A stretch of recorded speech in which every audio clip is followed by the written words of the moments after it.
Hello दोस्तों, स्वागत है आप सभी का हमारी एक और रोमांचक कहानी में। उम्मीद करती हूँ आपको ये कहानी बेहद पसंद आएगी। मुझे आज भी वो दिन याद है, वो शाम जब बारिश पड़ना शुरू हुई थी और फिर रुकने का नाम ही नहीं ले रही थी। संजना उस समय 16 साल की थी और मेरे पास ट्यूशन पढ़ने आती थी। उस दिन वो अपने घर नहीं जा पाई थी। उसके पापा ने मुझे फ़ोन करके कहा, क्या संजना आपके घर आपके पास रुक सकती है? बारिश के कारण इधर आने का कोई रास्ता नहीं है और सुबह तक भी साफ नहीं होगा। मैंने कहा ठीक है। हालांकि मुझे पता था कि मम्मी घर पर नहीं हैं, वो शादी में गई हुई थी। मुझ पर तो जैसे भूत सवार हो गया था। मैं संजना को देखकर थोड़ा असहज था, पर उसे यकीन दिलाया कि वो चिंता ना करे। वो मुझे कुछ अजीब नज़रों से देख रही थी, लेकिन मैं उसे बताने से बच रहा था कि मम्मी घर पर नहीं हैं। संजना के पापा ने दोबारा फ़ोन किया तो उसने उनसे झूठ बोल दिया कि आंटी घर पर ही हैं। उसने कहा, आप चिंता ना करें, सुबह जब रास्ता साफ हो जाएगा तब मैं खुद आ जाऊंगी। संजना को रात में मेरे साथ रुकने की बात सोचकर मुझे अजीब सा महसूस हो रहा था। जब वो मेरे पास से गुजरती तो उसकी खूबसूरती मुझे पागल कर देती। संजना घर में ऐसे घूम रही थी जैसे ये उसी का घर हो। वो बहुत खुश नज़र आ रही थी। मैंने उसे अपने भाई के कपड़े दे दिए और कहा, तुम कपड़े बदल लो, तब तक मैं कुछ खाने के लिए बनाता हूँ। जब वो कपड़े बदलकर मेरे रूम से बाहर आई तो उसका लंबा कद और आंखें बड़ी बड़ी थीं। वो किसी राजकुमारी से कम नहीं लग रही थी। वो मुझे एक टुक देख रही थी, जैसे पूछ रही हो कि वो कैसी लग रही है। मुझे एहसास हुआ कि वो मेरी तरफ देख रही है और मैं उसकी तारीफ में खुला मुंह लिए उसे देख रहा था। अचानक मैं चौंक कर दूसरी तरफ देखते हुए कहा, संजना, तुम दाल खाती हो या नहीं? मैं तड़का लगा रहा हूँ। दाल और रोटी तैयार करते समय मेरा ध्यान कहीं और था। तभी संजना ने आगे बढ़कर मेरे दोनों हाथों को अपने हाथों में पकड़ लिया और बोली, अरे सर, आप रहने दीजिए, मैं बना देती हूँ। उसने चाकू मेरे हाथ से लिया और उसके छूने से मेरे शरीर में एक अजीब सी गर्माहट भर गई। मैं चुपचाप एक तरफ बैठ गया। संजना ने मुस्कुराते हुए कहा, चिंता मत कीजिए सर, मेरी माँ ने मुझे खाना बनाना बहुत अच्छे से सिखाया है। हम दोनों ने मिलकर खाना खाया और खाते खाते बहुत सारी बातें की। मुझे आज पता चला कि संजना सिर्फ प्यारी ही नहीं बल्कि बहुत ज़्यादा बातूनी भी है, वरना पहले तो वो आती पढ़ती और चली जाती थी। हमने काफ़ी बातें की और फिर अपने अपने कमरे में सोने के लिए चले गए।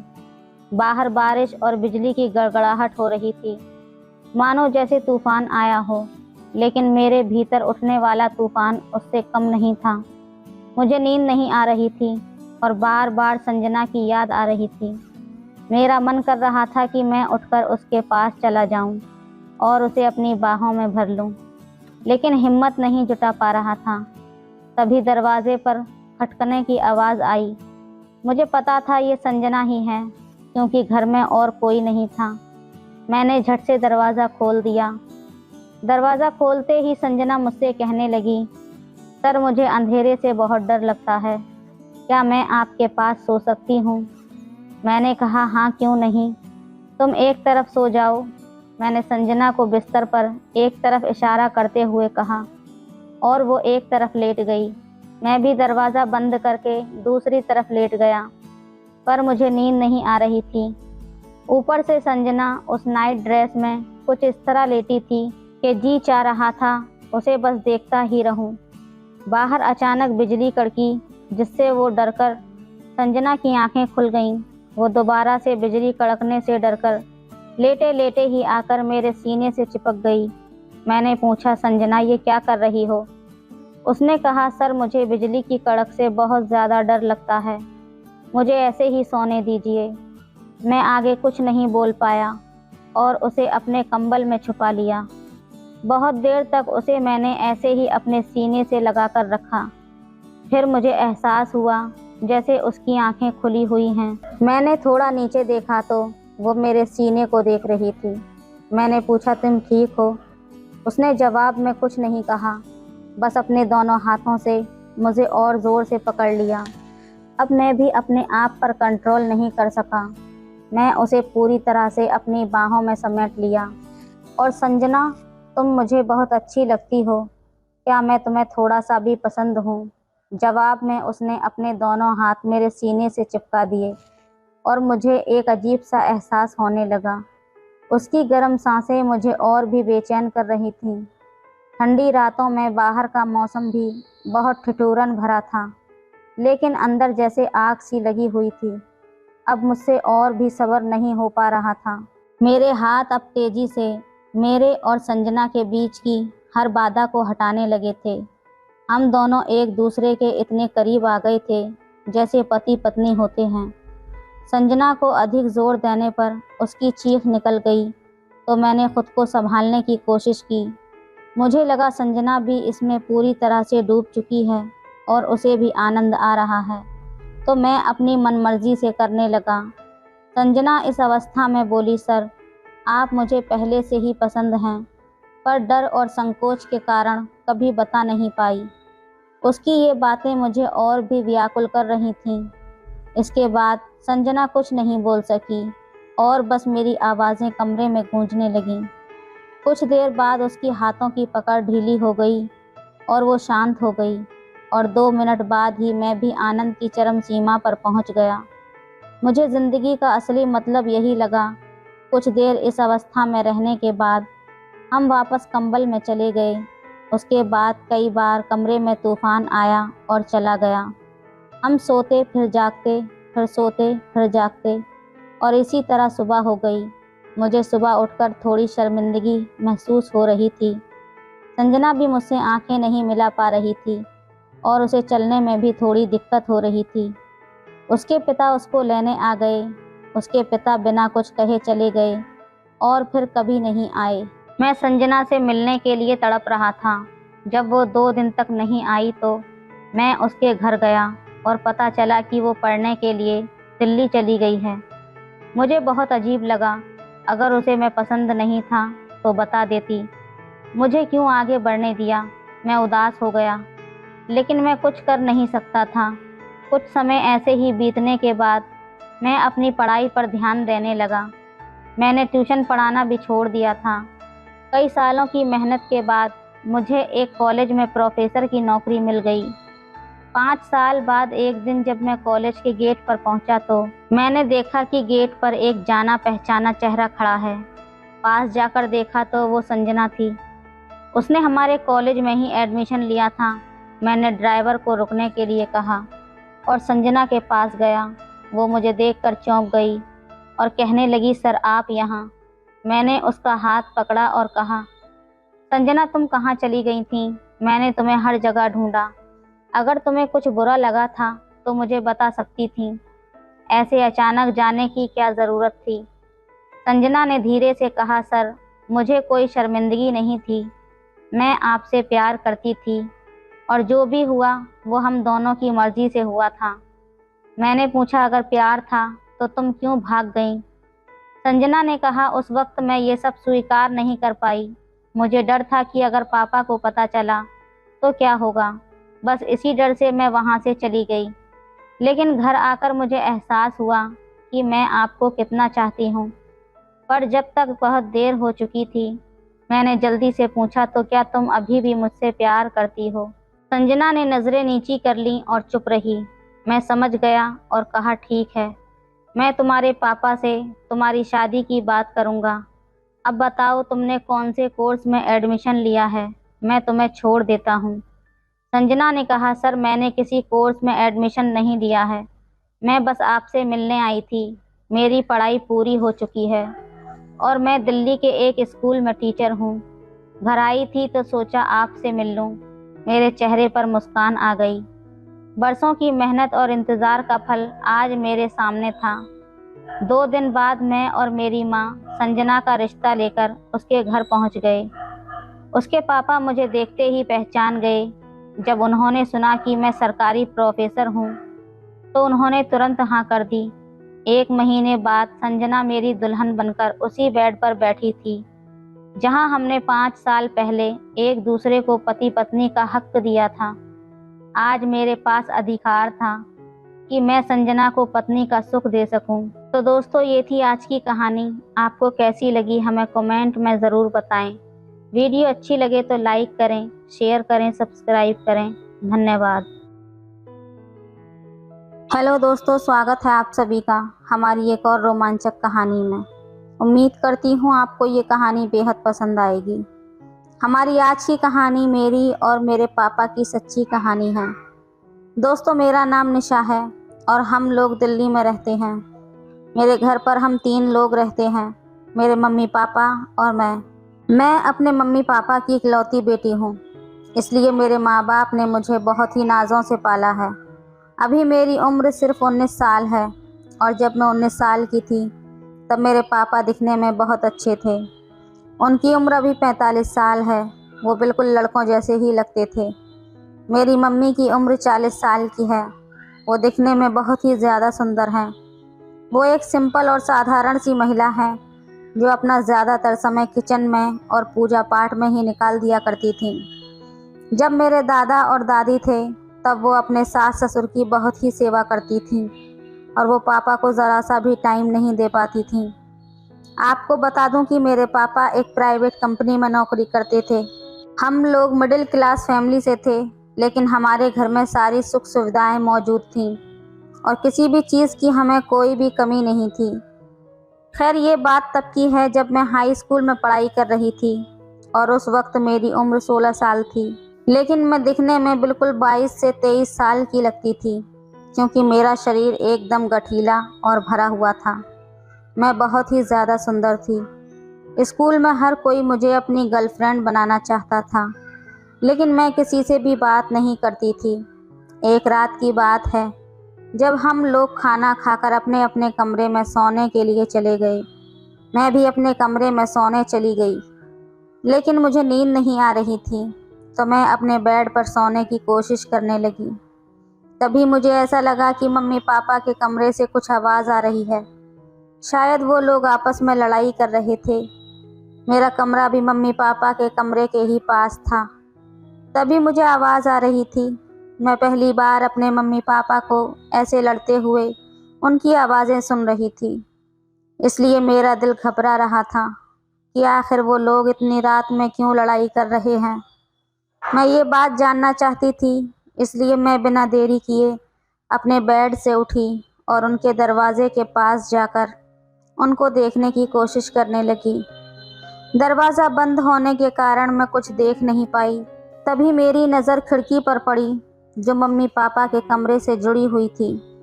वो खिड़की बहुत पुरानी थी, उसकी वजह से उसमें बहुत जगह छेद थे जिसमें हम अंदर का नज़ारा देख सकते थे। फिर क्या था, मैंने अपने कमरे की लाइट बंद कर दी और उस खिड़की के पास जाकर उसमें से झांक कर देखने लगी, तो अंदर का नज़ारा देखकर तो मेरे होश ही उड़ गए। मेरे पापा मम्मी को कुछ करने के लिए कह रहे थे, लेकिन वो मना कर रही थी। मैं समझ गई थी कि आखिर वो उनसे क्या चाहते हैं, लेकिन मेरी मम्मी पापा को मना कर रही थी। शायद मम्मी बहुत ज़्यादा थकी हुई थी। तभी मेरे पापा गुस्से में करवट बदल कर सो गए और मेरी मम्मी भी सो गई। दोस्तों, वो नज़ारा देखकर मुझे बहुत अजीब सा महसूस होने लगा था। मेरा दिल बहुत तेज़ी से धड़क रहा था। मैं बहुत देर तक उस खिड़की से देखती रही, जबकि मेरे मम्मी पापा दोनों सो गए थे। फिर कुछ देर के बाद मैं अपने बेड पर वापस आई और फिर सोने की कोशिश करने लगी, लेकिन नींद तो मेरी आंखों से कोसों दूर थी। मुझे रात भर नींद नहीं आई और जब मैं सुबह उठी तो मैं मम्मी पापा को अजीब सी नज़रों से देख रही थी, क्योंकि कल रात वाली बात मेरे मन में अभी तक चल रही थी। उनकी बातों की वजह से मैं रात भर सो नहीं पाई थी। मेरे मम्मी मुझे बोली, क्या हुआ निशा, कोई बात है? मैंने कहा, नहीं मम्मी, वो आज मेरी तबीयत ठीक नहीं लग रही है, मैं आज कॉलेज नहीं जा पाऊंगी। मम्मी ने कहा, कोई बात नहीं, आज तुम आराम कर लो, कल से अपने कॉलेज चली जाना। हम सब नाश्ता कर रहे थे। फिर पापा ने नाश्ता किया और टिफ़िन लेकर अपने ऑफिस के लिए निकल गए। मेरी माँ ने नाश्ता मुझे दिया और कहा कि लो खाकर तुम भी आराम कर लो। मैंने नाश्ता किया और जाकर अपने रूम में आराम करने लगी। मेरी मम्मी नाश्ता करके अपने रूम में सोने के लिए चली गईं। फिर मैं अपने रूम में लगी खिड़की जो मम्मी पापा के कमरे से जुड़ी हुई थी उससे झांक कर देखने लगी तो मम्मी अपने कमरे में सो रही थी, लेकिन मेरे मन में कल की बातें अभी तक चल रही थीं। मैं रात होने का इंतज़ार करने लगी थी। जब रात हुई तो पापा घर पर आए। फिर से वही बातें मेरे मन में चलने लगी। फिर हम सब ने खाना खाया और खाना खाकर अपने अपने कमरे में सोने के लिए चले गए। पापा ने मुझे खाना खाते टाइम पूछा था, निशा बेटा तुम्हारी तबीयत ठीक तो है ना? मैंने कहा हाँ पापा, मैं बिल्कुल ठीक हूँ। अचानक मेरे मुंह से उस वक्त रात वाली बात निकल गई कि पापा आप दोनों रात में लड़ाई क्यों कर रहे थे? पापा हैरानी के साथ बोले क्या? मम्मी पापा का चेहरा देखने लगी और पापा भी हैरान थे कि मुझे ये बात कैसे पता चली। मैं भी इस बात से घबरा गई थी कि मैंने मुंह से ये क्या निकाल दिया। फिर मैंने बात को पलटा और कहा, वो मेरे कमरे में रात को आवाज़ आ रही थी, ऐसा लग रहा था कि जैसे आप दोनों लड़ाई कर रहे हैं। पापा ने कहा अरे नहीं नहीं बेटा, वो बस ऐसे ही। मैंने कहा अच्छा ठीक है। फिर मैं अपने कमरे में सोने के लिए चली गई और मम्मी पापा अपने अपने कमरे में सोने चले गए। तभी पापा मम्मी से कह रहे थे, इसीलिए कहता हूँ कि कम चिल्लाया करो, तुम्हें तो कुछ समझ ही नहीं है। घर में हमारी बेटी भी रहती है और वो अब बड़ी हो चुकी है, हमें ध्यान से रहना चाहिए। मम्मी ने कहा हाँ जी, आप बिल्कुल ठीक कह रहे हैं, कल के लिए मुझे माफ़ कर दीजिए। पापा कल वाली बात पर फिर से जिद करने लगे। फिर मम्मी ने तुरंत मना कर दिया तो फिर से मेरे कमरे में आवाज़ें आने लगीं, क्योंकि अभी मुझे रात में नींद नहीं आती थी। मैंने सोचा कि मैं आज इस खिड़की से देखूंगी कि आखिर क्या होता है। जब आवाज़ आना शुरू हुई तो फिर मैं खिड़की पर जाकर देखने लगी। तब पता चला कि फिर से आज पापा वो काम करने के लिए जिद कर रहे हैं और मेरी मम्मी ने उन्हें मना कर दिया है। लेकिन आज पापा बहुत गुस्से में लग रहे थे। अगली सुबह पापा ने मुझसे कहा चलो आज मैं तुम्हें कॉलेज छोड़ देता हूँ। वो जब मुझे कॉलेज छोड़ने आए तो वो मुझे बड़ी अजीब सी नज़रों से देख रहे थे। मुझे समझ नहीं आ रहा था कि पापा मुझे ऐसा क्यों देख रहे हैं। मैंने पापा से पूछ ही लिया, क्या बात है पापा, आप मुझसे कुछ कहना चाहते हैं क्या? पापा ने कहा नहीं कुछ नहीं, बस ऐसे ही थोड़ा परेशान हूँ। मैंने कहा पापा बताइए क्या परेशानी है आपको? पापा ने कहा चलो पहले मैं तुम्हें चॉकलेट खिला देता हूँ। उन्होंने मुझे बड़ी वाली चॉकलेट दिलवाई। फिर उसके बाद उन्होंने कहा चलो मैं तुम्हें एक ड्रेस भी दिलवा देता हूँ। मैं समझ नहीं पा रही थी कि पापा ऐसा क्यों बोल रहे हैं, लेकिन फिर मुझे जब इस सच्चाई का पता चला तब मेरे होश ही उड़ गए। लेकिन मैं बहुत खुश थी क्योंकि पापा ने मुझे नए कपड़े दिलाए थे और चॉकलेट भी दिलवाई थी। मैंने कहा आप कुछ परेशान थे पापा? पापा ने कहा हाँ बेटा, वो मैं जॉब करता हूँ तो उसमें मुझे किसी की ज़रूरत पड़ती है। मैं तुम्हारी मम्मी से हर रात को कहता हूँ कि मेरा इस चीज़ में मेरा साथ दो, लेकिन वो बिल्कुल भी मेरा साथ नहीं देती और दिन रात पूजा पाठ में और किचन में ही बिजी रहती है। अब तुम ही बताओ मैं क्या करूँ? ऐसे तो मेरी नौकरी ही चली जाएगी। तभी मैं बोली पापा बताइए अगर मैं आपकी कोई मदद कर सकूं तो। उन्होंने कहा बेटी इसीलिए तो बता रहा हूँ। मैंने कहा जी पापा, मैं आपकी मदद ज़रूर करूँगी। उन्होंने कहा तुम अपनी माँ को समझाओ कि वो मेरी बात मान ले। मैंने कहा ठीक है पापा, मैं माँ को समझा दूँगी। फिर हम लोग घर आ गए और घर आने के बाद मैंने माँ से बात की और माँ से कहा कि वो पापा की बात मान ले। माँ ने कहा तुझे नहीं पता, तेरे पापा तो फालतू की बात करते हैं। मैंने कहा माँ ठीक है, वो हम सबका ध्यान भी तो रखते हैं ना, तो हमें भी उनका ध्यान रखना चाहिए। माँ ने कहा ठीक है मैं देख लूँगी। मैं माँ से ये कहकर अपने कमरे में चली गई।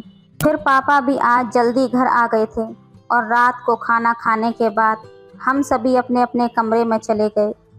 तकरीबन रात के 11 बजे थे। पापा मम्मी के कमरे से फिर से आवाज़ आ रही थी। मैंने खिड़की से झांक कर देखा तो पापा माँ को मना रहे थे। माँ कह रही थी कि तुमने निशा को क्या कहा था। वो मुझसे कह रही थी कि मैं आपकी बात मान लूँ। माँ ये बात कह रही थी कि पापा ने उनको अपनी तरफ खींच लिया और उनके साथ प्यार करने लगे। मैं ये सब देखकर मदमस्त हो गई थी। माँ की आवाज़ अब और तेज़ आने लगी थी। ये सब देखकर मेरा हाल बुरा होता जा रहा था। मैं सोच रही थी कि काश कोई मेरे साथ भी फुटबॉल खिलाड़ी होता तो मैं भी गोल करती। इस तरह पापा मम्मी का मैच 20 मिनट तक चला और उसके बाद दोनों में सुलह हो गई। पापा बहुत खुश थे। फिर मैं अपने बेड पर वापस आ गई और सोने की कोशिश करने लगी, पर ये मैच देखने के बाद मुझे नींद कहाँ आने वाली थी। तो दोस्तों, कैसी लगी कहानी हमें कमेंट में ज़रूर बताएं। वीडियो अच्छी लगे तो लाइक करें, शेयर करें, सब्सक्राइब करें। धन्यवाद।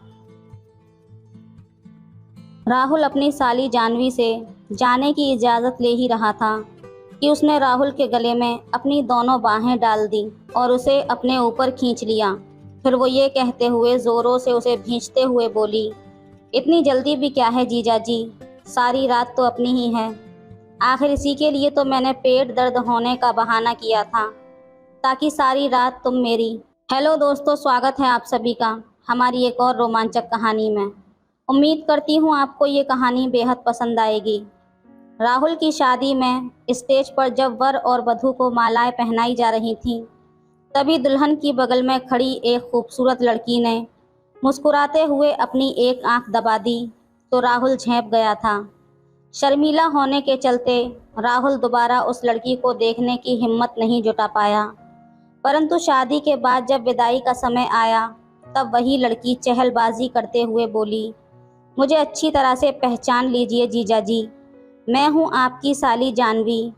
दीदी को ले जाने के बाद मुझे भूल मत जाइएगा। नहीं भूलूंगा जानवी, भला साली को भी कोई भूल सकता है। राहुल ने धीरे से मुस्कुराते हुए कहा, क्यों नहीं, जब घरवाली साथ में हो तो साली को भला कौन याद करता है। जानवी ने हंसते हुए कहा, मैं हूं ना तुम्हें याद करने वाला, अब फिक्र क्यों करती हो। कहते हुए राहुल अपनी बीवी सुरभि के साथ घर से बाहर निकल आया। कुछ दिनों के बाद जानवी अपने पिता के साथ सुरभि से मिलने उसके घर आई और एक हफ्ते के लिए वहीं पर रुक गई, जबकि उसके पिता बेटी से मिलने के बाद उसी रात अपने घर वापस आ गए। जानवी राहुल के बर्ताव से काफ़ी खुश थी। वो उससे घुल मिलकर बातें करना चाहती थी, पर संकोच होने के चलते राहुल खुलकर उससे बातें नहीं कर पाता था। वो केवल मुस्कुराकर ही रह जाता था। तब जानवी झुंझला कर रह जाती थी। एक दिन सुरभि के कहने पर राहुल जानवी को घुमाने को लेकर गया। जब वो जानवी को ऐतिहासिक जगहों की सैर करा रहा था, तब वो राहुल के संग ऐसे चिपक कर चल रही थी मानो उसकी बीवी हो। जानवी के बदन के छू जाने से राहुल अंदर ही अंदर सुलग उठता। उसकी नज़र जानवी के जिस्म पर पड़ी। राहुल को अपनी तरफ घूरता देख जानवी ने शरारत भरे अंदाज में पूछ ही लिया, क्या देख रहे हो जीजा जी। ये सुनकर थोड़ा झिझकते हुए राहुल बोला, तुम्हारे करंट मारने वाले जिस्म को देख रहा हूँ। जानवी, तुम बहुत खूबसूरत हो। सच? तो फिर हासिल क्यों नहीं कर लेते। जानवी मुस्कुराते हुए बोली, क्या ये तुम क्या कह रही हो। राहुल ने हैरानी से पूछा। हाँ जीजा जी, आखिर इसमें हर्ज ही क्या है। आखिर साली भी तो आधी घरवाली होती है, उसे भी तो शादी से पहले तजुर्बा होना चाहिए। जानवी बोली, लेकिन ये तो गलत बात होगी जानवी, तुम्हारी दीदी के साथ धोखा होगा। नहीं नहीं, मुझे कुछ करने के लिए उकसाओ मत। राहुल बोला, आप भी बहुत भोले हैं जीजा जी, मैं आपको दीदी के सामने कुछ करने के लिए थोड़ी उकसा रही हूँ, बल्कि अकेले में। ये कहते हुए जानवी ने अपनी बात अधूरी छोड़ दी। उसकी बातें सुनकर राहुल कुछ पलों के लिए सिहर उठा था। फिर खुद पर काबू पाते हुए वो बोला, तुम तो बड़ी नटखट हो साली साहिबा, किसी का भी ईमान डगमगाना तो कोई तुमसे सीखे, लेकिन मैं तुम्हारी दीदी के साथ धोखा नहीं कर सकता। राहुल की बातें सुनकर जानवी फिर झुंझला उठी, पर उसने अपनी झुंझलाहट का एहसास नहीं होने दिया, बल्कि मन ही मन कहने लगी, देखती हूँ कि कब तक तुम मेरे हुस्न के जलवे से बचते हो। मैंने भी तुमको अपनी बाहों में नहीं लिया तो मेरा नाम भी जानवी नहीं। घूम फिर कर घर आने के बाद सुरभि ने जानवी से पूछा। घूम आई जानवी, कैसा लगा जीजा जी के साथ? ये भी कोई पूछने वाली बात है दीदी, प्यारे प्यारे जीजा जी का साथ हो फिर तो क्या ही कहने। क्यों जीजा जी? खुशी से चहकते हुए जानवी ने सवाल कर दिया। ये तो मुझसे बेहतर तुम ही बता सकती हो साली साहिबा। बड़ी मुश्किल से राहुल बोला। मुझे तो सचमुच में बड़ा मज़ा आया जीजा जी। ये कहते हुए जानवी ने धीरे से एक आंख दबा दी, जिसे सुरभि नहीं देख पाई थी, पर राहुल का दिल धड़क गया था। रात के समय राहुल और सुरभि अपने कमरे में सो रहे थे। तभी उन्हें दूसरे कमरे से जानवी की जोरदार चीख सुनाई दी। वो दोनों दौड़े दौड़े उस कमरे में पहुंचे। जानवी अपना पेट पकड़कर जोरों से करा रही थी। अपनी छोटी बहन का ये हाल देखकर सुरभि घबराकर पूछने लगी, क्या हुआ जानवी? बता मेरी बहन। पेट में दर्द हो रहा है दीदी, करहाते हुए जानवी ने बताया। पेट में तेज दर्द है, इतनी रात गए मैं क्या करूं, आप ही कुछ कीजिए ना। घबराती हुई सुरभि ने राहुल से कहा, घबराओ मत, मेरे पास पेट दर्द की दवा है, तुम अलमारी में से जल्दी दवा लेकर आओ, राहुल ने सुरभि से कहा। ये सुनकर सुरभि अपने कमरे में दौड़ी दौड़ी गई। तब राहुल ने जानवी से अपनापन दिखाते हुए पूछा, पेट में ज़ोर से दर्द हो रहा है? हाँ जीजा जी, जानवी बोली। तो फिर घबराओ मत, दवा खाते ही दर्द ठीक हो जाएगा, थोड़ा हौसला रखो, हिम्मत बांधते हुए राहुल ने कहा। थोड़ी ही देर में सुरभि दवा ले आई और अपने हाथों से जानवी को खिला दी। फिर भी वो करहा रही थी। चूँकि रात काफ़ी हो गई थी, इसलिए राहुल ने सुरभि से कहा कि तुम जाकर सो जाओ, मैं जानवी की देखभाल करूँगा। पहले तो सुरभि अपनी बहन को छोड़कर जाने के लिए तैयार नहीं हुई, लेकिन राहुल के समझाने पर वो सोने के लिए चली गई। काफ़ी देर बाद जानवी ने करहाना बंद कर दिया, मानो जैसे उसे आराम मिल गया हो। तब राहुल ने सोचा कि उससे कहकर वो भी अपने कमरे में सोने के लिए चला जाए। अभी वो जानवी से जाने की इजाज़त ले ही रहा था कि उसने राहुल को गले में अपनी दोनों बाहें डाल दी और उसे अपने ऊपर खींच लिया। फिर वो ये कहते हुए ज़ोरों से उसे भींचते हुए बोली, इतनी जल्दी भी क्या है जीजा जी, सारी रात तो अपनी ही है। आखिर इसी के लिए तो मैंने पेट में दर्द होने का बहाना किया था, ताकि सारी रात तुम मेरे करीब रहो। क्या साली साहिबा, तुमने मुझे पाने के लिए पेट में दर्द का बहाना किया था। बड़े ही शर्म की बात है कि तुमने हम लोगों के साथ छल किया। मुझे तुमसे ऐसी उम्मीद नहीं थी, गुस्से से बिखरते हुए राहुल ने कहा और उससे अलग हो गया। तो फिर मुझसे कैसी उम्मीद थी जीजा जी, आप भी बच्चों जैसी बातें कर रहे हैं, लेकिन मेरी बेचैनी नहीं समझ रहे। मैं आपके लिए कितना तरस रही हूँ, पर आप कुछ नहीं समझते। साली पर भी तो कुछ जिम्मेदारी होती है आपकी। आप क्या चाहते हैं जीजा जी? क्या मैं यहाँ से बिना प्यार के ही वापस चली जाऊँ? थोड़ा झुंझलाते हुए जानवी बोली। तुम्हारे मुंह से ये बातें अच्छी नहीं लगती जानवी। मैं तुम्हारा जीजा हूँ तो क्या हुआ, उम्र में तो बड़ा हूँ, कम से कम इसका तो लिहाज करो। क्यों मुझे मुसीबत में डालती हो? ये कहते हुए राहुल दरवाजे की तरफ देखने लगा कि कहीं सुरभि तो नहीं आ गई, लेकिन सुरभि दरवाजे की ओट में खड़ी होकर दोनों की बातें ध्यान से सुन रही थी। उसे यकीन ही नहीं हो रहा था कि उसकी छोटी बहन इस तरह की हरकत भी कर सकती है। सुरभि खड़ी खड़ी उनकी बातें सुनने लगी। जानवी उलाहना देते हुए कह रही थी, मुझे खुश करके आप तबाह नहीं बल्कि खुश हो जाएंगे। जीजा जी क्यों बेकार में इतना कीमती समय बर्बाद कर रहे हो? मेरी मनोकामना क्यों नहीं पूरी कर देते? मैं आपका ये एहसान जिंदगी भर नहीं भूलूंगी। आइए और मुझे अपनी बाहों में जकड़ लीजिए। देखिए यहाँ पर दीदी भी नहीं है, केवल आप, मैं और एक अकेलापन है। जानता हूँ फिर भी मैं तुम्हारी दीदी के साथ बेवफाई नहीं कर सकता, इसलिए होश में आओ जानवी। तुम अपने आप को संभालो, क्योंकि हर काम का एक समय होता है। इसलिए अपनी इज्जत संभाल कर रखो, जो तुम्हारे होने वाले पति की अमानत है। मैं तुम्हारे पिताजी से कहकर तुम्हारी जल्दी ही शादी करवा दूंगा। ये सब समझाते हुए राहुल ने कहा, शादी के बारे में जीजाजी बाद में सोचा जाएगा, पहले आप मुझे अपनी बाहों में तो ले लीजिए। देखते नहीं कि मेरा अंग अंग टूट रहा है। ये कहते हुए जानवी एक बार फिर राहुल से लिपट गई। राहुल ने गुस्से में उसके गाल पर एक जोरदार तमाचा जड़ दिया और बोला, कितने भरोसे से तुम्हारे पिताजी ने तुम्हें हमारे पास छोड़ा है और मैं उनका भरोसा तोड़ दूं। तुम्हारी दीदी भी मुझ पर कितना भरोसा करती है, मैं उसका भी भरोसा तोड़ दूं? नहीं, मैं ऐसा हरगिज़ नहीं कर सकता।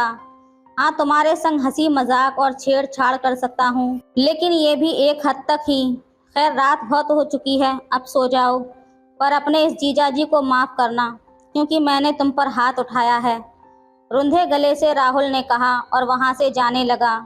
तभी जानवी राहुल का हाथ पकड़कर रोते हुए कहने लगी, माफ़ी तो आपको नहीं बल्कि मुझे मांगनी चाहिए जीजाजी, क्योंकि मुझे गलतफहमी थी। मैंने अपनी सहेलियों से सुन रखा था कि जीजा साली के रिश्तों में सब कुछ जायज़ होता है, लेकिन आपके नेक इरादे देखकर अब मुझे एहसास हुआ है कि मैं ही गलत थी। अपनी इन हरकतों के लिए मैं बहुत शर्मिंदा हूँ कि मैंने आपको बहकाने की कोशिश की। पता नहीं कैसे मैं इतनी बेशर्म हो गई थी। क्या आप अपनी इस साली को माफ़ नहीं करेंगे जीजाजी? ये कहकर जानवी ने अपना सिर झुका लिया। क्यों नहीं माफ़ करूँगा, माफ़ तो अपनों को ही किया जाता है, और फिर तुम तो मेरी साली हो। ये कहते हुए राहुल ने प्यार से उसके सर पर हाथ फेर दिया। राहुल सोने के लिए जानवी के कमरे से निकलकर अपने कमरे की ओर चल दिया। उससे पहले ही सुरभि कमरे में पहुंचकर पलंग पर ऐसे सो गई जैसे कुछ जानती ही ना हो, लेकिन उसे अपने पति पर गर्व ज़रूर हो रहा था कि वो बहकने वाला इंसान नहीं बल्कि सही रास्ता दिखाने वाला इंसान है। अगले दिन सुबह जानवी काफ़ी खुश नज़र आ रही थी। उसने चहकते हुए सुरभि से कहा, दीदी अब मैं घर जाना चाहती हूँ, क्योंकि मेरी पढ़ाई का बहुत नुकसान हो रहा है। क्यों जीजाजी, मुझे घर छोड़कर आओगे ना? राहुल ने मुस्कुराते हुए कहा। हाँ हाँ, क्यों नहीं जीजा, अपनी साली की हर बात का ख्याल नहीं रखेगा तो और कौन रखेगा? मैं तुम्हें घर छोड़कर आऊँगा। उन दोनों की बातें सुनकर सुरभि सोचने लगी कि क्या ये कल वाली वही जानवी है या फिर कोई और। तो दोस्तों, और कोई राहुल की तरह तो नहीं होता, इसलिए हमें खुद अपने रिश्तों की पवित्रता को बनाए रखना है ताकि ये ख़राब ना हो। तो दोस्तों, ये थी आज की कहानी। आपको कैसी लगी हमें कमेंट में ज़रूर बताएं। वीडियो अच्छी लगे तो लाइक करें, शेयर करें, सब्सक्राइब करें। धन्यवाद। सब्सक्राइब करें। मेरे घर के पास में दुकान चलाने वाली एक भाभी के साथ दोस्ती हो गई। लॉकडाउन के दिनों में मैं उसकी दुकान पर आता जाता था। आंखों आंखों में इशारे हुए और फिर वो सब हो गया। हेलो दोस्तों, स्वागत है आप सभी का हमारी एक और रोमांचक कहानी में।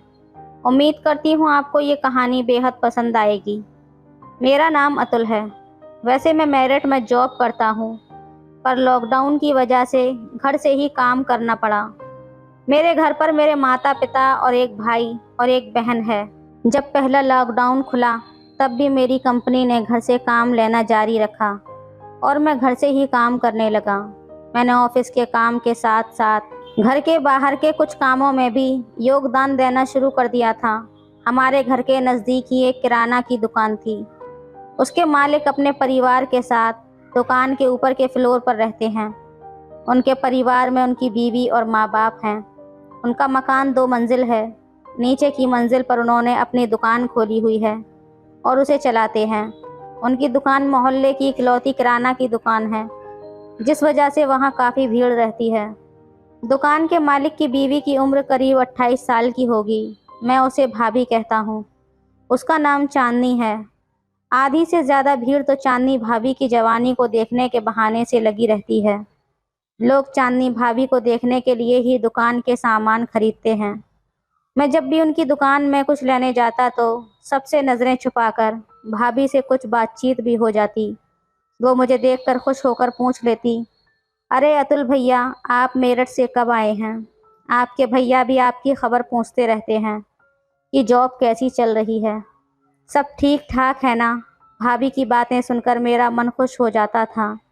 उसे शायद इस बात का अंदाज़ा नहीं था कि लोग उसे किस नज़रिए से देखते हैं, इसलिए उसने काम करते वक्त अब अपने अस्त व्यस्त होते कपड़ों पर ध्यान देना बंद कर दिया था। यह शायद उसने समझ लिया था कि इसी शो के चलते उसकी दुकानदारी चलती है। अभी मुझे घर से काम करते करते 2 महीना हो गए थे, पर घर से काम करने में बहुत डिस्टर्ब हो रहा था और मैं अपने काम पर सही से ध्यान नहीं दे पा रहा था। इसलिए मैंने एक अलग कमरा लेने का सोचा। पहला लॉकडाउन भी ख़त्म हो गया था, तो मैंने घर से नज़दीक थोड़ी दूरी पर ही एक कमरे का फ्लैट किराए पर ले लिया। अब मैं सुबह ब्रेकफास्ट करके फ्लैट पर आ जाता, फिर लंच करने घर जाता और रात को सोने के लिए वापस आ जाता। माँ से बात करके मैंने घर की कामवाली को अपने फ्लैट की साफ़ सफाई का काम के लिए कह दिया था। वो हमारे घर और चांदनी भाभी के यहाँ भी काम करने जाती थी। पहले वो हमारे घर में काम करके फिर चांदनी भाभी के घर जाती, फिर फ्लैट पर सफाई करने के लिए आती। इसी दौरान मैंने देखा कि चांदनी भाभी दुकान पर ज़्यादा नज़र नहीं आती। फिर मोहल्ले के कुछ लड़कों से पता चला कि उसके पति को चांदनी का इस तरह दुकान पर काम करना पसंद नहीं आया। इसी वजह से अभी चांदनी भाभी के दुकान पर बैठने पर रोक लगा रखी है। फिर 2 दिन बाद मैंने अपनी कामवाली बाई को मेरे किराए के फ्लैट पर एक दूसरी कामवाली से चांदनी भाभी के बारे में बात करते हुए सुन लिया था। मेरे घर की कामवाली दूसरे कामवाली से कह रही थी, तुमने सुना है वो किराने की दुकान वाली चांदनी को उसके पति ने बाजू वाले मोहल्ले के लड़के के साथ पकड़ लिया था। दूसरी काम वाली बोली, अच्छा वैसे और क्या पता चला? तो काम वाली बोली, उसके पति ने उस लड़के को धमका कर भगा दिया और चांदनी को खींचते हुए घर ले आया। बाहर ज़्यादा बवाल ना हो जाए, सब शांति से निपटा दिया। अरे वो तो है ही ऐसी इसी टाइप की औरत, थोड़े दिन बाद फिर से रंग दिखाना शुरू कर देगी। ये सब सुनकर तो चांदनी भाभी के लिए अब मेरे मन में एक अलग ही छवि बन गई थी। उसका नाम सुनते ही या उसको देखते ही मेरे दिमाग में एक अलग कल्पना आने लगती थी। उन दिनों स्कूल की छुट्टी के कारण किराने की दुकान पर काम बढ़ जाने की वजह से चांदनी फिर से अपने पति को दुकान के काउंटर पर मदद करने के लिए बैठने लगी थी। इधर मेरे अंदर चांदनी भाभी से दोस्ती की इच्छा और भी ज़्यादा बढ़ गई थी। जब भी दुकान पर कुछ लेने के लिए जाता तो मैं कुछ न कुछ बहाने से भाभी से बातें करने लगता। एक दिन मैं दुकान पर गया तो मैंने कहा, भैया ये लिस्ट है, आप सामान पैक कर देना, मैं शाम को ले जाऊंगा। जब मैं रात को घर जा रहा था तो याद आया कि सामान लेकर जाना है। चांदनी भाभी की दुकान पर पहुंचा तो दुकानदार बोला, अरे आपका सारा सामान निकाल दिया है, बस थोड़ा सा बाकी है, अभी हो जाएगा, आप थोड़ा बैठकर इंतज़ार कर लीजिए। मैं वहां खड़े होकर अपना सामान लगाने का इंतज़ार करने लगा। उसी समय भैया ने चांदनी भाभी को आवाज़ लगाते हुए आने को कहा। उन्होंने भाभी को काउंटर पर ग्राहक संभालने को कहा। फिर वो मेरी लिस्ट का बचा हुआ सामान निकालने लगे। कुछ चीज़ें उन्होंने भाभी को तोलकर मेरे सामान वाली बोरी में डालने को कहा। वो खुद कुछ सामान निकालने पीछे वाले गोदाम में चले गए। चांदनी भाभी काउंटर पर आते ही मुझसे बात करने लगी, और कैसे हो, अभी यहाँ ही हो, मेरठ नहीं गए क्या? मैंने कहा, नहीं भाभी, अभी यहाँ मन लगा हुआ है और अभी तो किराए पर फ्लैट लेकर वहीं से काम कर रहा हूँ, जब कंपनी वाले बुलाएंगे तो जाऊँगा। चांदनी भाभी बोली, अच्छा फ्लैट ले लिया, ये तो सही किया। न जाने क्यों उसकी आवाज़ में फ्लैट लेने वाली बात में कुछ खनकती आ गई थी। फिर वो बाकी ग्राहकों को सामान देकर और पैसे लेकर काउंटर का काम संभालने लगी थी। फिर अगले 5-10 मिनट में चांदनी भाभी ने ग्राहक कम कर दिए और मैं और चांदनी भाभी ही रह गए थे। इस सब के बीच में चांदनी भाभी ने मुझे भांप लिया था कि मेरा मकसद क्या है। कुछ देर बाद भाभी मेरा सामान की बोरी उठाते हुए कहने लगी, अरे बाकी सबको सामान देने में मैं आपके सामान का तो भूल ही गई। भाभी ने मेरी बात को समझने में थोड़ा टाइम लिया, फिर मुस्कुराकर बोली, ये जो लिस्ट में 3 चीज़ें पैक करना रह गई हैं। तभी उसने सामान काउंटर के सामने रख दिया और कहने लगी, लो भैया, आपका सामान पैक हो गया, बाकी तुम्हारे भाई लेकर आ रहे हैं। कुछ और चाहिए? मैंने धीमे से बोला, हाँ दूध चाहिए। चांदनी भाभी ने मुस्कुराहट के साथ पूछा, कौन सा वाला चाहिए? मैंने खुद को संभालते हुए बोला, वो अमूल ताज़ा दूध पड़ा है ना आपके बाजू में, वो दे दो। चांदनी भाभी बोली, ओ अच्छा, ये वाला। इतने में उसका पति भी आ गया और उसने सब सामान की बोरी बांधकर मुझे दे दी। मैं वहां से वापस चल दिया। अब मेरे मन में चांदनी भाभी से दोस्ती का ख्याल आने लगा था कि कैसे उसको दोस्त बनाया जाए। उन्हीं दिनों मेरा वर्क टाइम चेंज हो गया और अब मैं दोपहर से लेकर देर रात तक काम करना पड़ रहा था। इसलिए मैं खाना खाकर ही फ्लैट पर जाता था और यहीं पर सो जाता था। वैसे मैं सुबह घर से ब्रेकफास्ट करके फ्लैट पर आता था, पर अभी बदलते हुए समय के कारण मैं फ्लैट पर ही अपनी चाय वगैरह बनाने लगा था। सुबह चांदनी भाभी का पति दूध दे जाता और महीने का हिसाब घर से ले जाता। फिर एक दिन भैया की जगह चांदनी भाभी दूध देने आए। मैंने पूछा, आज आप क्यों, भैया कहाँ हैं? उसने कहा कि मेरे पति को कोविड पॉजिटिव आया है और वो अपने ही घर के अंदर हैं, इसलिए अभी 15-20 दिन तक मैं ही दूध देने आया करूँगी। ये सुनकर मैं तो खुश हो गया। मेरे मन में ख्याली पुलाव बनने लगे थे। भाभी ने भी भांप लिया था कि मैं क्या सोच रहा हूँ। वो मुस्कुराती हुई बिल्डिंग के ऊपर वाले फ्लोर पर एक बूढ़ी आंटी के यहाँ दूध देने चली गई। 10 मिनट बाद वो बिल्डिंग से चली गई। फिर दूसरे दिन बेल बजी और मैंने दरवाजे को खोला। मैंने कहा, अच्छा दूध देने आई हो आप? तभी ऊपर वाली आंटी ने चांदनी भाभी को आवाज़ लगाई और वो दूध देने ऊपर चली गई। मैंने भी प्लान बनाया और दूध में नींबू डालकर जल्दी से गर्म कर दिया, जिससे कि दूध फट गया। फिर चांदनी भाभी जैसे ही जाने लगी तो मैंने उनको रोक लिया। मैंने कहने लगा, दूध तो फट गया है। फिर मैंने हंसते हुए कहा, अंदर दूध गर्म करने को रखा था, फट गया है। इस बात पर चांदनी भाभी हंस दी। चांदनी भाभी बोली, ऐसे कैसे? मैंने तो चेक करके ताज़ा दूध पैक करके दिया था। मैं बोला, ऐसा है तो आप अंदर किचन में आकर चेक कर लीजिए। भाभी किचन में गई और उसने गैस पर रखा हुआ फटा हुआ दूध देखा तो कहने लगी, अरे ये कैसे हो गया? कोई बात नहीं, मैं आपको दूसरा देकर जाती हूँ। मैंने कहा, आप ही गर्म कर लेना इसे, नहीं तो कहोगी कि मैंने जानबूझकर दूध में कुछ किया है। चांदनी भाभी मुस्कुराते हुए बोली, अच्छा कहाँ है दूसरा पतीला? मैं बोला, नीचे के डोर में है। फिर वो पतीले में दूध भरकर स्टोव की साइड मुड़ी और दूध का पतीला गर्म करने लगी। वो मेरे हाथ पकड़ती हुई बोलने लगी, ये क्या कर रहे हो? मैंने कहा, बस गर्म कर रहा हूँ। चांदनी भाभी बोली, दूध तो स्टोव पर गर्म हो रहा है। मैं बोला, अब इतना भी मत बनो, तुम्हें तो सब पता है। चांदनी भाभी बोली, लेकिन ये सब गलत है यार, कोई देख लेगा और मेरे पति को पता चलेगा तो ये सब मेरे लिए अच्छा नहीं होगा। वैसे भी अभी कुछ ठीक नहीं चल रहा है। मैं बोला, कुछ नहीं होगा भाभी, तुम्हारे पति तो कोविड के चलते घर में ही पड़े रहेंगे, वो नहीं आने वाले ढूंढने, और जब किसी को कुछ पता ही नहीं चलेगा तो उसको कौन बताएगा। भाभी बोली, अभी नहीं, अभी बहुत काम है मुझे, मैं बाद में आती हूँ। मैं अब उसके आने का इंतज़ार करने लगा। लंच करने मुझे घर जाना था। जब मैं घर जा रहा था उसी वक्त रास्ते में मैंने दुकान की तरफ देखा। उसकी दुकान आजकल बंद थी। मैं थोड़ा उदास हो गया। मन महसूस कर मैं आगे बढ़ गया था। कुछ देर बाद खाना खाकर मैं अपने फ्लैट पर आया और काम में लग गया। शाम को बेल बजी और मैंने दरवाज़ा खोला तो चांदनी भाभी पल्लू से अपना मुंह ढककर खड़ी थी। मैंने जल्दी से उसको अंदर बुला लिया और बाहर अपनी मुंडी निकाल कर इधर उधर देखा कि कहीं किसी ने देखा तो नहीं है। मैं अब काफ़ी खुश हो गया था कि आज तो मेरी लॉटरी ही लग गई है।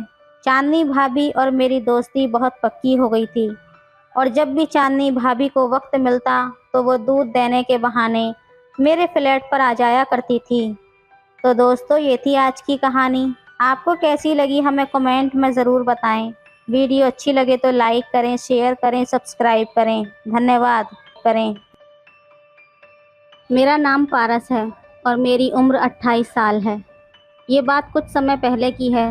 मैं एक सोसाइटी के 3 बेडरूम फ्लैट के एक कमरे में रहता था। फ्लैट का मालिक विदेश में रहता था और उसने मुझे ही फ्लैट की देखरेख करने और बाकी के 2 कमरों को किराए पर देने का इंचार्ज बना रखा था। मैं उन दिनों एक मल्टीनेशनल कंपनी में मैनेजर के पद पर काम करता था। एक दिन मैं किसी काम से नीचे गया तो मुझे एक कपल दिखाई दिया। आदमी तो बिल्कुल साधारण था, लेकिन उसके साथ जो लेडीज़ थी वो बहुत ही सुंदर थी। आदमी मरियल सा था। उसकी आंखों पर चश्मा, मुंह पिचका हुआ, जो बहुत ही अजीब लग रहा था। मैं मन ही मन सोच रहा था कि फ्लैट को किराए पर कोई इस तरह का कपल लेने आ जाए तो मज़ा ही आ जाएगा। लेकिन वो लोग आगे को निकल गए। फिर मैं भी अपने फ्लैट में अंदर आ गया। करीब आधे घंटे के बाद मेरे कमरे की बेल बजी। मैंने दरवाज़ा खोला तो देखा वही कपल बाहर खड़ा था। मैं उन्हें देखकर बहुत खुश हो गया। उस आदमी ने पूछा, आपके पास किराए के लिए फ्लैट खाली है क्या? मैंने कहा, हाँ सर, आप अंदर आ जाइए, आराम से बैठकर बातें करते हैं। तो वो आदमी बोला, नहीं, आप खड़े खड़े ही बता दें है या नहीं। जो उसके साथ लेडीज़ थी वो बड़ी ही नर्म आवाज़ में बोली, जब वो कह रहे हैं कि अंदर आ जाओ तो हम लोग बैठ जाते हैं।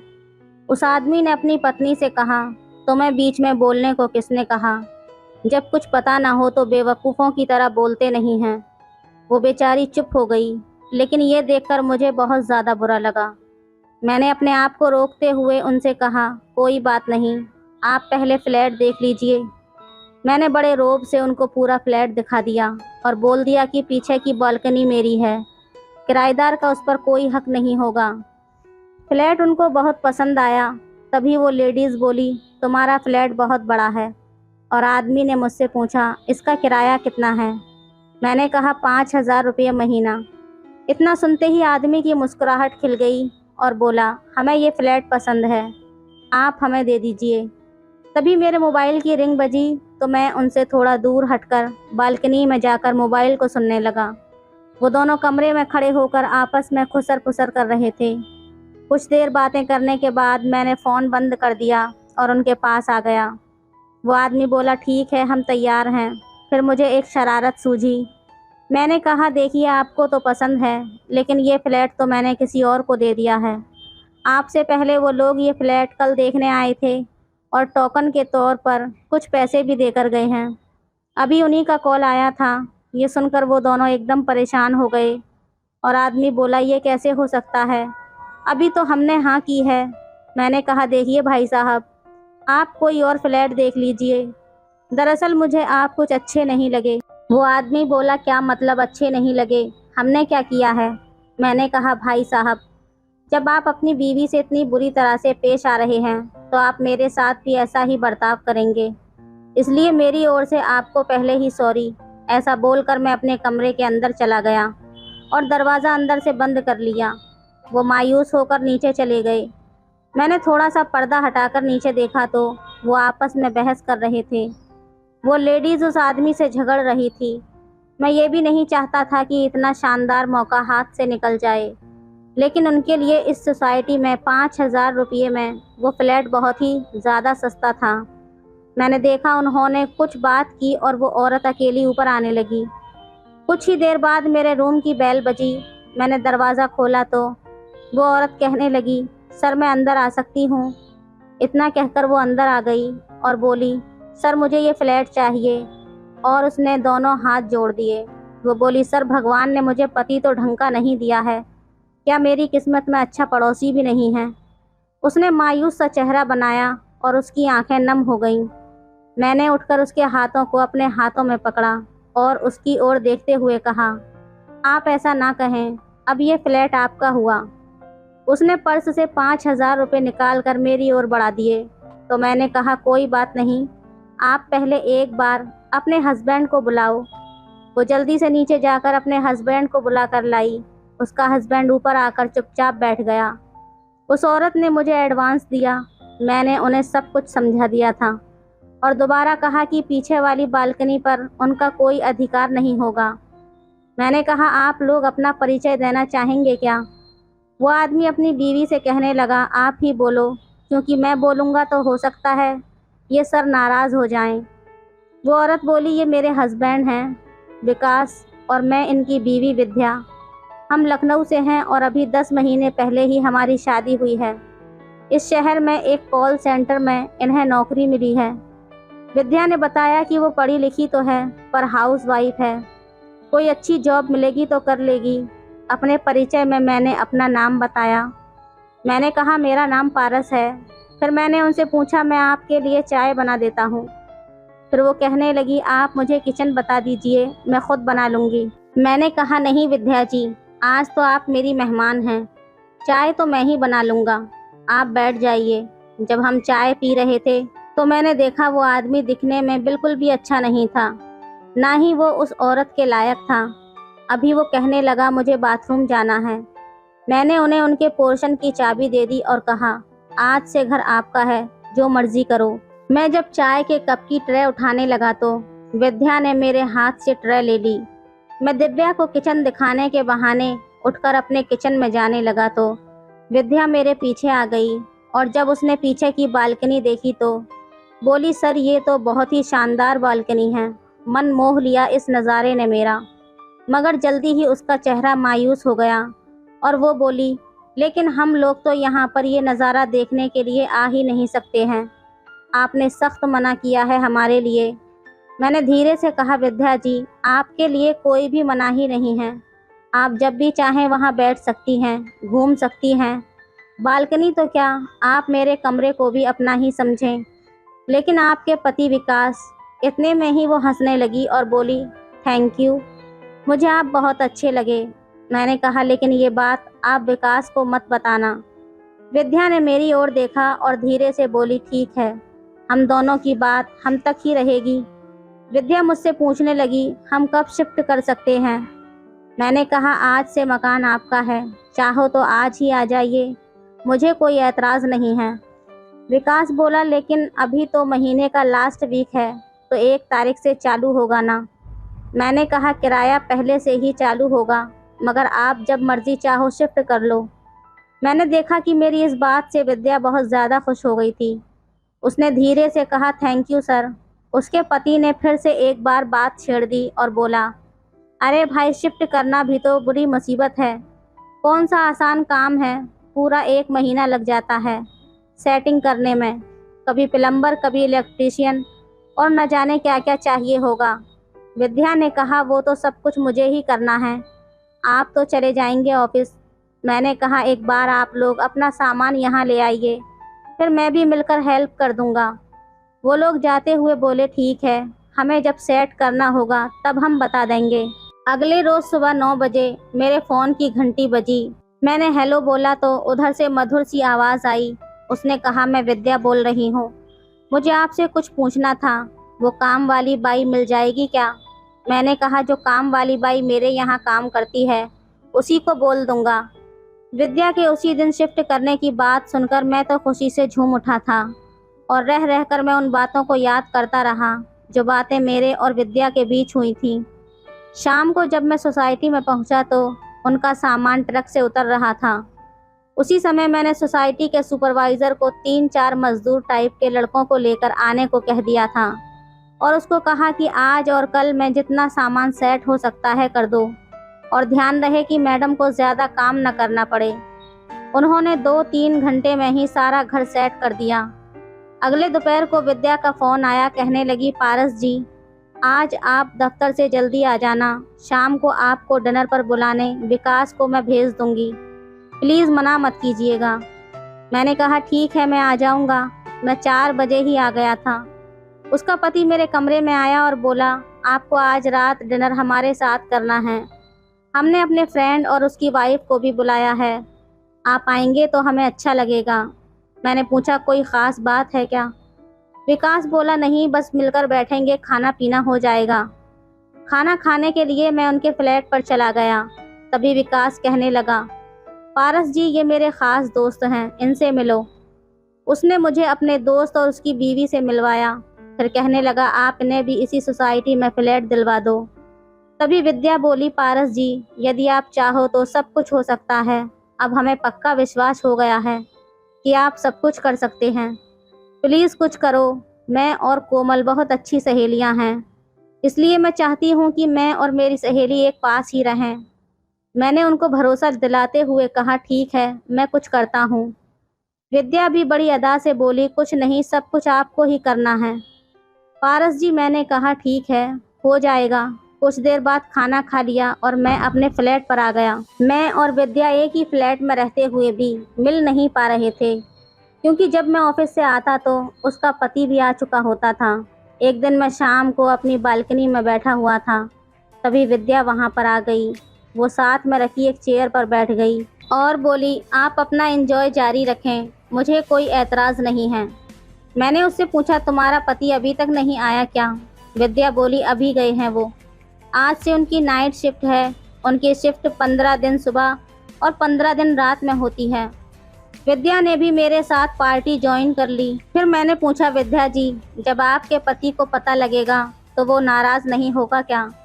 इस पर विद्या मुस्कुराकर बड़ी अदा से बोली, उनको कौन बताएगा, क्या आप बताएंगे? विद्या भी मेरे साथ वक्त गुजारना चाहती थी। मैंने विद्या से कहा, चिंता मत करो, अब मैं तुम्हारी सभी इच्छाएं पूरी कर दूंगा। विद्या कहने लगी, पारस जी, मुझे विकास से कोई शिकायत नहीं है, बस थोड़े अजीब मिजाज का इंसान है। अब जब विकास की रात की ड्यूटी होती थी तो 15 दिन तक हर रोज़ को मैं और विद्या अच्छा खासा वक्त गुजारा करते थे।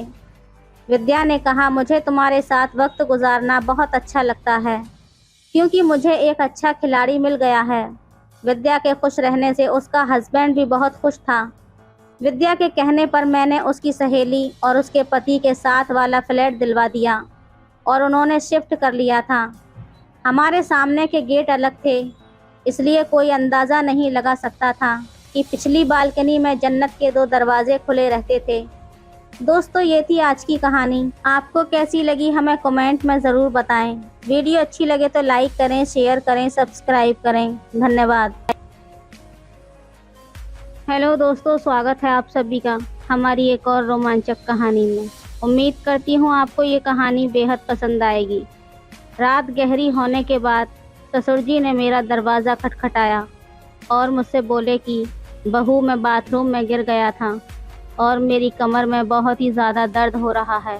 अगर तुम थोड़ी सी मालिश कर देती तो शायद मुझे थोड़ा आराम मिल जाता। शादी के 6 महीने बाद ही मेरा पति अचानक एक दुर्घटना में गुजर गया।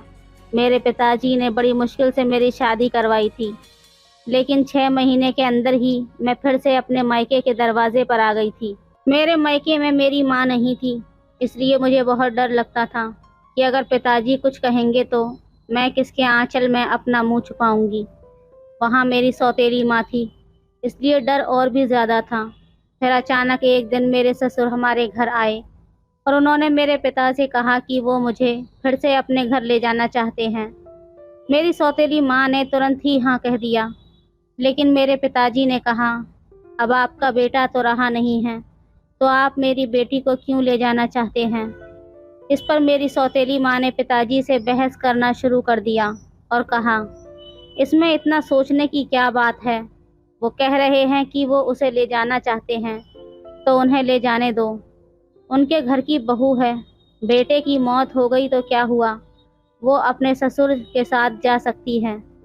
माँ की इस झगड़े के बाद पिताजी ने बिना कुछ पूछे कहा, अगर मेरी बेटी वहाँ खुश रहेगी तो एक पिता होने के नाते मुझे खुशी होगी, आप उसे ले जाइए।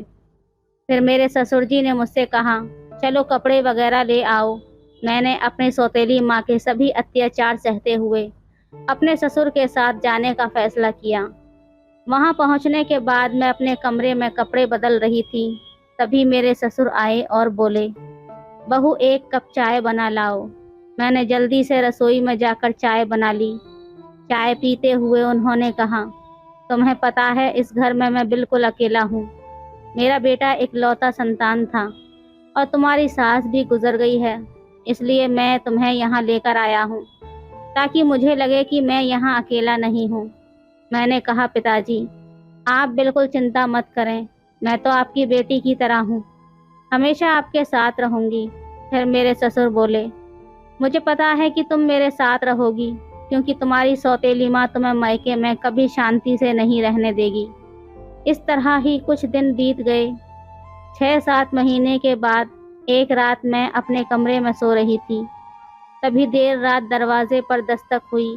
मुझे समझ में आ गया कि ये मेरे ससुर ही होंगे, क्योंकि इस घर में मेरे और मेरे ससुर के अलावा और कोई नहीं था। और रात के आधे पहर कौन दरवाज़ा खटखटाएगा? मैंने सोचा कि शायद पिताजी को कुछ चाहिए होगा, इसलिए दरवाज़ा खोला। दरवाज़ा खोलते ही मेरे ससुर ने मुझे पकड़ लिया और बोले, बहू, मैं बाथरूम में गिर गया था, मुझे बहुत दर्द हो रहा है, अगर तुम थोड़ी मालिश कर देती तो मुझे ज़रा आराम मिल जाता। फिर मैंने अपने ससुर जी को बिस्तर पर लेटाया, लेकिन मैं उनके कमरे से तेल लाना भूल गई। अब मुझे लगता है कि मेरा पति कम उम्र में ही मुझसे शादी कर बैठा और फिर इसी कम उम्र में इस दुनिया से चला गया। ये सब सोचते हुए मैं अपने ससुर की मालिश कर रही थी और देख रही थी कि वो मुझे अजीब तरीके से घूर रहे थे, जिससे मुझे और भी ज़्यादा डर लग रहा था। तभी मैं बोली, ससुर जी क्या हुआ? आपको किस जगह पर ज़्यादा चोट आई है?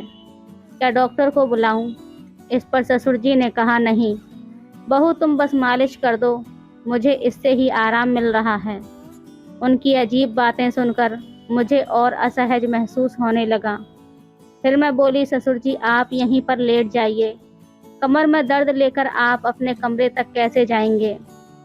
मैं आपके कमरे में जाकर सो जाती हूँ। मेरी बात सुनकर मेरे ससुर बोले, बहू इस हालत में तुम मुझे अकेला छोड़कर चली जाओगी? अगर रात में मुझे बाथरूम जाना पड़ा तो मैं अकेले कैसे जाऊंगा? इससे बेहतर है कि तुम यहीं पर सो जाओ।